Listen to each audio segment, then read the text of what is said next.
everyone, it's Jonathan here, founder of JM Growth Co. And our job at JM Growth Co. is to make business growth simple, right? So I spent over $1 million in different business educations to kind of grow my businesses to where they are today, all in over 7-figure businesses that continue to grow and scale, even though I'm not in the day-to-day anymore. And my goal is to try to help you do the same if that's your goal, right? Our mission at the company is to help businesses get through 3 levels of success. Level 1, $1 million in sales. Level 2, $1 million in profit. And level 3, scale and sell. So if any of those 3 levels of success is what interests you, I've done it all, and I can show you how to do the same thing while keeping things simple, right? So in today's video, I'm going to give you 3 questions you have to ask yourself before you are able to hire anybody onto your team. So whether you're a brand new business owner, or maybe you're a manager, or maybe you're just a leader, or maybe you're super experienced, you need people in order for your business to actually grow. This is a mindset that a lot of solopreneurs don't really understand because they're afraid, and it's super understandable to be afraid. In most cases, if you're a solopreneur, that means you're actually afraid to take the next leap and to actually hire somebody. And maybe you've tried to kind of hire freelancers in the past, or maybe you hired one person and you have terrible stories behind it and you kind of don't really know what's going on, right? So at that point, I'm going to give you the 3 actual questions you must ask yourself before you're actually willing to send out an offer letter or say, yo, come work for me.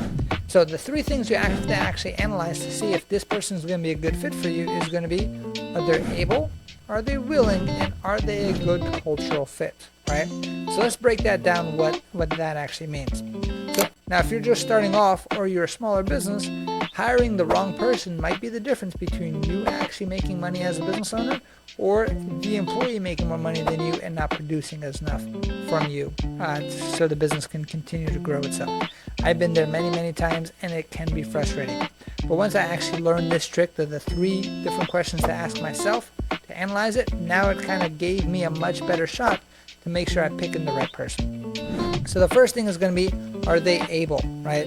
So that means, do they have the skill set needed to actually make sure that job gets done? Now, this is a 2-part thing.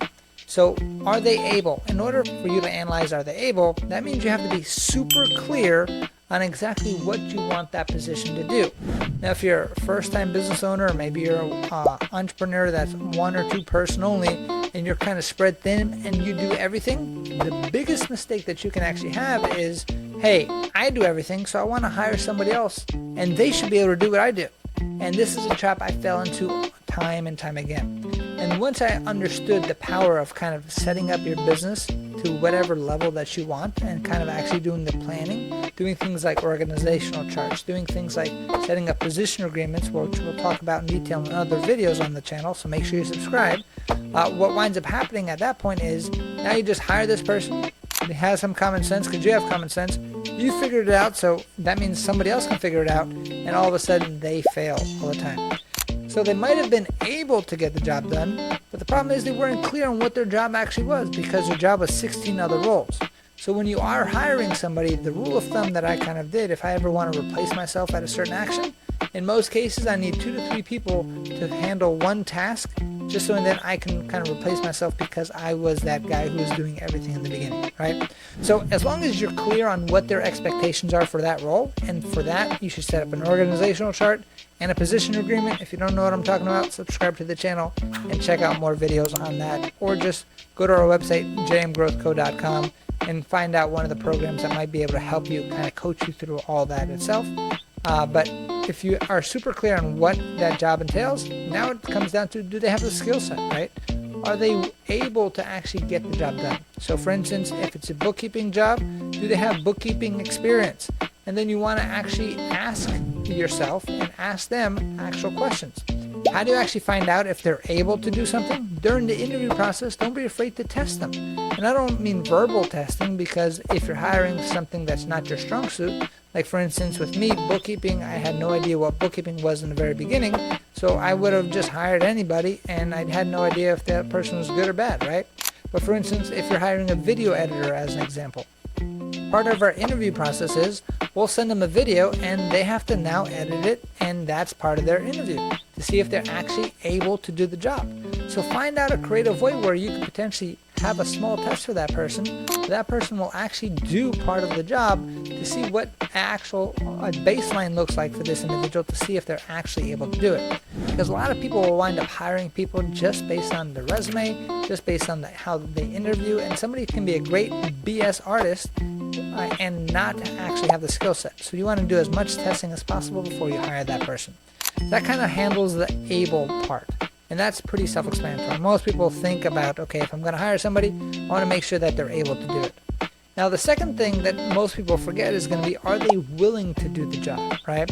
So as an example, you can hire for a salesperson, you can hire somebody who can understand the script and talk to people and have kind of that ableness of just communicating and picking up phone calls. Anyone has the ability to actually perform sales tactics and have sales skills, which is just picking up a phone call, reading a script, and just doing it over and over again. But are they willing to actually go through the rejection? Are they willing to knock on doors if you have a door-to-door sales team? Are they willing to pick up and dial 100 different people per day? Now, if they're able to do it and they're not willing, not a good match at all. So how in the world can you actually test if you're willing? The way I do it on the interviews and the way my team has been trained to do it is actually paint a picture of what the hardest part of that role is. I usually start asking, especially on higher level interviews, is going to be, what do you think the hardest part of this job is actually going to be? And if I don't believe that they really know what the hardest part of the job is, I will be super clear with them in the beginning. A lot of people actually try to sugarcoat it and be like, hey, once they're in here, they're going to be good forever. And you wind up getting yourself into a trap, because now you're just locking somebody in. And then in most cases, if they're able, because they have the skill set, they have the ability to do it, but they're not willing to get it done, it's not going to happen at all. And you're just wasting a lot of time doing that, right? So we talked about able, we talked about willing. Now, one of the things that almost no one gets right is going to be, are they a good culture fit? So this is something I actually learned from Grant Cardone, Cardone Ventures itself, and they set up an actual 3-step interview process, right? So the third step is called a core value presentation. So how do you actually define culture? Culture in a company is going to be, what are the rules of engagement? Like, what does a day-to-day look like? Well, for instance, in a lot of our companies, one part of our culture, which is simple, we do a lot of fist bumps. That's how we greet each other, right? Some people are huggers. Some people don't even greet each other at all. Some people are just straight email. So depending on how the normal interaction is in that culture, that is what your culture is, and if you're a good culture fit. A lot of people are able, which means they have the skills. They are definitely willing to get the job done, but they're a terrible culture fit. For instance, if you have a killer sales guy who's able and willing, but he's an asshole, what winds up happening is he starts poisoning the culture that you work so hard to develop. And now in most cases, for business owners and for leaders, you're spending more time in your business than you do at home. So now all of a sudden your culture is going to start to change and shift, and now you're not really going to like going to work, because you're not feeling that same need in that culture, because all of a sudden things are going to change. And now you're going to have feelings like, oh my God, I have to avoid this guy. Imagine being in your own business and trying to avoid an employee. The only reason I know this is because I've been there, because I've been lured in with, okay, this guy's going to come and save the business. He's going to help it grow, and he knows exactly what is going on. And I'll kind of overlook the fact that he's kind of an a-hole sometimes, because he's bringing in business. Don't get caught into that trap. Because yes, businesses are here to make money, but there's more than enough people that fit your culture that you can actually make money with. You don't have to actually do business with a-holes and make your day-to-day life a lot harder. Business is going to give you enough problems. Don't stack yourself up with problems itself.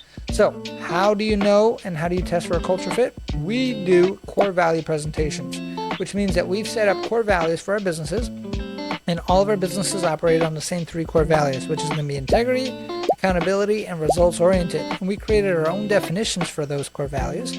And now it's at the third interview, if we know that they're able, we know that they're willing, and now it's their job to tell us how they're a culture fit.